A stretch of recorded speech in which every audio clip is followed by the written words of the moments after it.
Halo guys, assalamualaikum, dengan Tony di sini dan kali ini saya akan ngebahas tentang HyperOS terbaru di Poco X7 Pro HyperOS 2.0.200 karena beberapa dari kalian ada yang mempertanyakan HyperOS terbaru di video terakhir saya.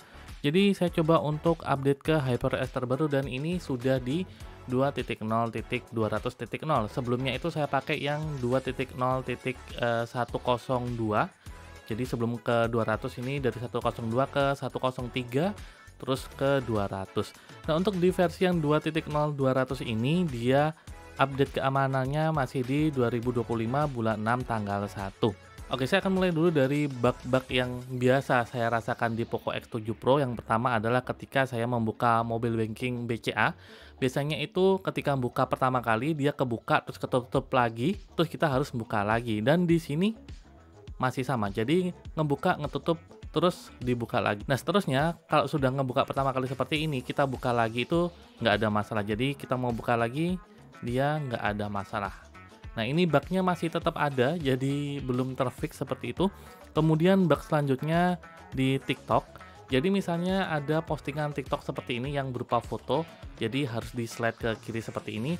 Nah, sebelum update ini, ketika saya nge-slide fotonya itu, dia kayak masuk ke akunnya, jadi masuk ke profilnya seperti itu. Sedangkan kalau di sini dia sudah aman, jadi di slide-slide seperti ini sudah kegeser-geser fotonya.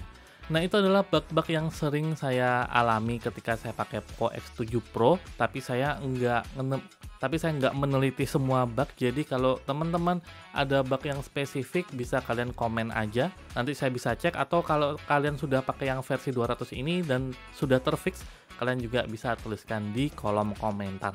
Nah, selanjutnya saya akan membahas mengenai performanya.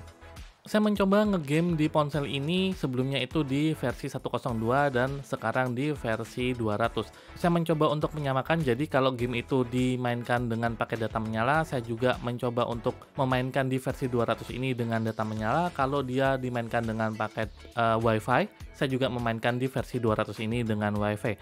Yang pertama adalah Mobile Legends. Di sini Mobile Legends bisa berjalan 120 fps dengan lancar dan aman. Jadi bisa saya simpulkan bahwa di versi 200 ini tidak ada perbedaan signifikan terutama tentang performa. Untuk Mobile Legends suhunya juga kurang lebih sama, malahan lebih dingin di versi yang 200 ini. Mungkin karena saya mainnya cuma hampir 30 menitan, tapi ya suhunya sedikit lebih dingin kayak gitu. Kemudian untuk game selanjutnya adalah Garena Delta Force. Nah, ini saya tidak menguji dengan maps yang sama, tapi sama-sama menggunakan paket data menyala. Hasilnya sih kurang lebih sama, tapi yang di versi 200 ini karena memang maps-nya berbeda, dia terlihat lebih fluktuatif untuk FPS-nya, tapi untuk rata-rata FPS-nya masih di angka 50-an juga, dan suhunya juga sama. Maksimal itu di angka 46,5. Kalau yang sebelumnya 46,6. Ya beda-beda dikit lah kayak gitu. Game selanjutnya adalah Genshin Impact. Ya, game ini juga masih turun FPS-nya ke angka 40-an atau lebih tepatnya 45 FPS setelah kurang lebih 10 menit mainin game ini.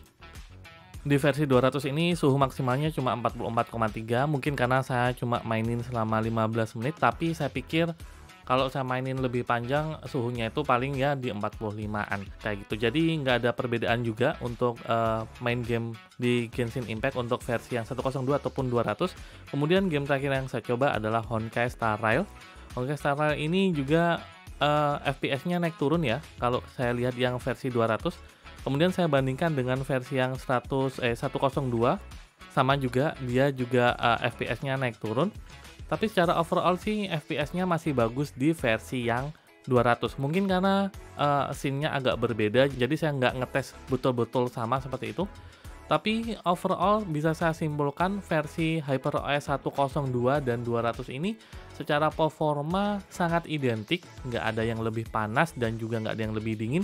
Jadi overall kalau kalian mau ngegame dengan versi HyperOS 200, saya pikir performanya akan sama dengan HyperOS versi sebelumnya. Begitu ya dari versi performa. Kemudian dari yang beda, kalau kalian mau update biasanya nanti ada deskripsi apa aja yang berubah. Yang berubah terutama adalah dari sisi kameranya. Nah, kameranya kurang lebih sekarang seperti ini. Mungkin kalian tidak akan tahu bedanya apa, tapi saya akan screenshotkan tampilan dari kamera di versi sebelumnya. Nah, kita lihat ke bagian setelan ini. Nah, di setelan ini sekarang setelan kameranya itu ada kategorinya, ada foto, video, dan umum. Kalau sebelumnya itu jadi satu semua, kalau sekarang ada kategorinya foto, video, dan umum. Dan menurut saya ini akan lebih memudahkan kita untuk menyeting-nyeting seperti itu. Nah, untuk warna UI-nya juga bisa dirubah-rubah. Setahu saya di versi sebelumnya nggak bisa. Di sini kalian bisa milih warnanya seperti itu. Nah, di sini bisa kalian pilih warna UI-nya dan yang lainnya kurang lebih menurut saya sama sih. Nah, yang sering saya pakai adalah mode Pro. Kalau di mode Pro ini sekilas memang nggak ada perbedaan signifikan, tapi bisa kalian lihat pilihan lensanya sini ada 1 kali dan 0,6. Kalau sebelumnya itu pilihan lensanya itu 26 mm atau 15 mm. Kalau sekarang di versi baru ini cuma ada 1 kali atau 0,6. Overall saya tidak merasa perubahan UI di kameranya ini signifikan. Jadi kalau kalian nggak pengen update ke 200 juga bukan masalah besar menurut saya. Nah, kemudian perubahan selanjutnya ada di bagian galeri. Di sini sekarang kalian ada menu lagi. Di sini ada album, kenangan, dan lain sebagainya. Dan menurut saya ini lebih memudahkan terutama untuk yang menu kreativitas ini, karena menu kreativitas ini sebenarnya menu yang cukup tersembunyi. Kita bisa akses dengan cara memilih salah satu foto kemudian klik kreativitas ini.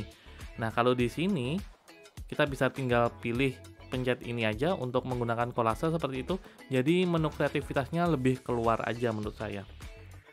Kemudian kalian juga bisa merubah-rubah susunannya kalau kalian ingin merubah seperti itu. Overall untuk tampilan galeri saya lebih suka tampilan galeri yang seperti ini daripada sebelumnya. Tapi untuk kamera saya pikir nggak ada perbedaan yang signifikan ya. Oke, mungkin itu aja yang bisa saya sampaikan dalam video kali ini mengenai HyperOS 2.0.200.0 di Poco X7 Pro. Menurut saya kalau kalian stay di 102 ataupun 103 dan nggak ke 200 itu bukan masalah besar, karena perubahan di HyperOS yang versi terbaru ini juga bukan yang signifikan juga sih. Tapi kalau kalian update, kalian akan mendapatkan tampilan kamera baru, galeri baru, dan mungkin beberapa bugs yang kalian sering alami juga akan terfix seperti itu. Silahkan tinggalkan komentar di video ini kalau ada bugs-bug yang spesifik yang sudah terfix di HyperOS 2.0.200 ini yang terlewat oleh saya.